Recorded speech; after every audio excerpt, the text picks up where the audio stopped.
مساء الفل. شيء جميل دايما انك من وقت للتاني تقرأ كتاب او رواية ما تعرفش عنهم اي حاجة وما عندكش ليهم اي توقعات، والاجمل من كده انك تكتشف بعد ما تخلص الكتاب او الرواية دي انها غالبا هتكون من افضل قراءات حياتك. اللي متابعين القناة من فترة طويلة عارفين حبي الشديد للادب المحلي، الادب اللي بيستقي شخصياته وحكاياته من اماكن بعيدة جدا عننا ومعرفتنا بيها شبه معدومة. عالم اخر انفتح امامك ما كنتش تعرف اساسا انه موجود، والكاتب الجيد بس هو اللي يقدر يدخلك في العالم ده ويعيشك الجو بتاعه من غير ما يقحمك فيه. الكاتب الجيد هو اللي يقدر ياخدك من ايدك في رحلة في هذا العالم العجيب.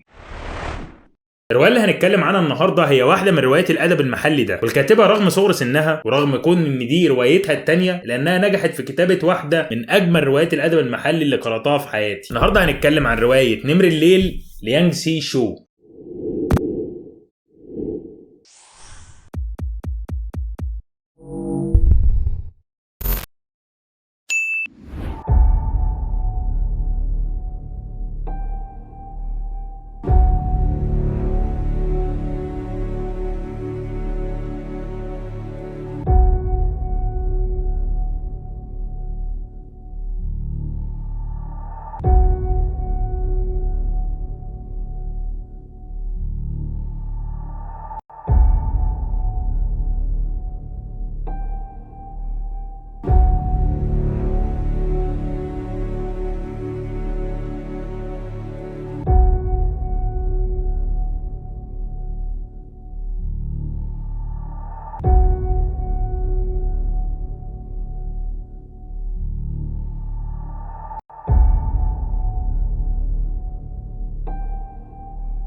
بتدور أحداث الرواية في مالايو قديما أو ماليزيا حديثا في ثلاثينيات القرن العشرين لما كانت ماليزيا محتلة من جانب بريطانيا. بتحكي الرواية بالتوازي قصة ولد وبنت. الولد هو رين، طفل في 11 من عمره، مكلف بواسطة سيده الطبيب البريطاني العجوز وهو على شفا الموت إنه يجد الإصبع الناقص من إيده ويدفنه في قبره. إيجاد الإصبع الناقص هي مهمة حياة أو موت بالنسبة للطبيب العجوز، وبالتالي فهي مهمة كبيرة بالنسبة للطفل المخلص لسيده اللي علمه كل شيء، لأن الطفل لو ملقيش الإصبع الناقص ودفنه في قبر الطبيب في خلال 49 يوم الأولى بعد الموت هتهيم روح الطبيب للأبد ومش هتستريح في قبرها أبدا. الخط الثاني هو خط جيلين، المراهقة اللي بتعمل في صالة من صالات الرقص في محاولة لمساعدة والدتها في دفع الديون اللي عليها، وهناك بتعثر بالصدفة على وعاء غريب بداخله إصبع محفوظ في مادة سائلة.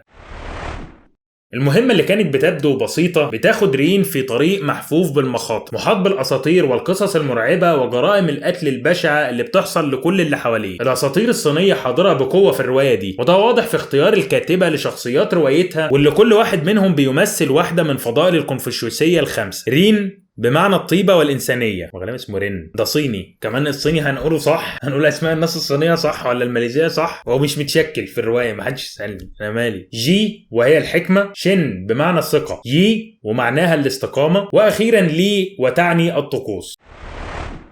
الكاتبة قدرت تجمع كل الأساطير المحلية وتحطها في رواية من غير ما تخل من تركيبها. كل أسطورة هنا ليها أهمية، مش مجرد أساطير بتتذكر وخلاص، والكاتبة قدرت تمزج كل الأساطير دي بعالم الواقع بصورة جميلة جدا. المستنمرين جامد زي المستذئبين كده. عارف المستذئب يسطا الويرولف؟ ما هو بقى عند الصينيين ما عندهمش ذئاب، عندهم نمور يعني، ودول البشر اللي بيتحولوا ليلا الى نمور عشان يطاردوا الناس ويقتلوهم. الارقام الجيده والارقام المشؤومه وتاثيرها الكبير على كل شخص في الروايه. حوارات مع الموتى في عالم الاحلام والاستماع لحكمتهم ومعاناتهم. عالم الاحلام واخد في الروايه كمان حيز كبير جدا، كل الشخصيات بتحلم وكل حلم هنا وليه دلاله وليه اهميه، ولازم تكون مركز في الاحلام دي عشان تقدر تفهم الصوره الكامله للاحداث. نمر الليل رواية يصعب تصنيفها. هل هي رواية تاريخية بتتكلم عن فترة مهمة من تاريخ ماليزيا واحتلال بريطانيا ليها، ولا هي رواية اجتماعية بتحكي ظروف الشعوب تحت الاحتلال، ولا ممكن نعتبرها رواية رومانسية بحكم كونها بتحكي قصة حب محرمة؟ أنا في رأيي نمر الليل بالأساس هي رواية بوليسية، جرائم قتل متعاقبة لا يربطها رابط، والرواية بتمثل رحلة لحل لغز الجرائم دي.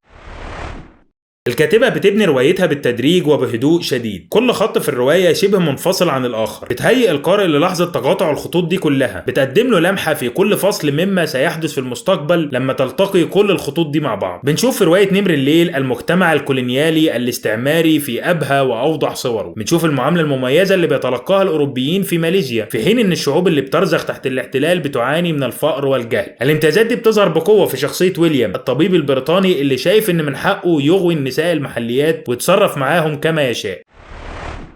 بنشوف كمان التفرقة بين الذكور والإناث والامتيازات الكبيرة اللي بيحصل عليها الذكور لمجرد كونهم ذكور، في حين إن الإناث مملوكين بالأساس لرب الأسرة يتصرف معاهم كما يشاء. في الرواية النساء المحليات بالنسبة للذكور هي كوارث بتمشي على الأرض، كل واحدة منهم هي احتمال مصيبة على وشك الحدوث. اللغة في الرواية بسيطة جدا جدا جدا وبتخلو من أي تعقيد. صعب جدا إنك تقرأ رواية قرابة 500 صفحة وما تطلعش منها باقتباس واحد ومع ذلك تحبها. نمر الليل بالشكل ده، لغة مباشرة دون أي تلميع أو إضافات، ومع ذلك كنت مستمتع بالسرد والحوار فيها جدا. الترجمة ممتازة والمترجمين كتر خيرهم أخذوا على عاتقهم توضيح الغامض من المصطلحات، خاصة في رواية زي كده مليئة بالعادات والتقاليد والمصطلحات والأكلات الشعبية وغيرها. نمر الليل كانت تجربة روائية أنا استمتعت بيها جدا، ورغم كنا لسه في النصف الأول من 2021 إلا أنها غالبا هتكون واحدة من أفضل القراءات اللي قرأتها السنة دي.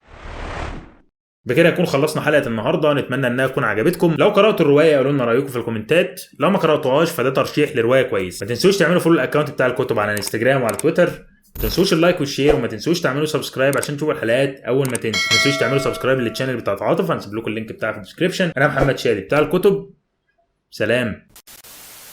بص، هي الروايه دي فيها لمحه واقعيه سحريه كده. واقعيه سحريه يعني احنا بنقول قصص غريبه، قصص غرائبيه وبندمجها بالواقع. الفكره ايه؟ الفكره ان هي فعلا الروايه مليانه اساطير حرفيا، والشخصيات اللي في الروايه كلها بلا استثناء، تقريبا كلها بلا استثناء، مؤمنه بالاساطير دي او بتتخوف منها على الاقل، ومع ذلك الروايه شبه واقعيه جدا.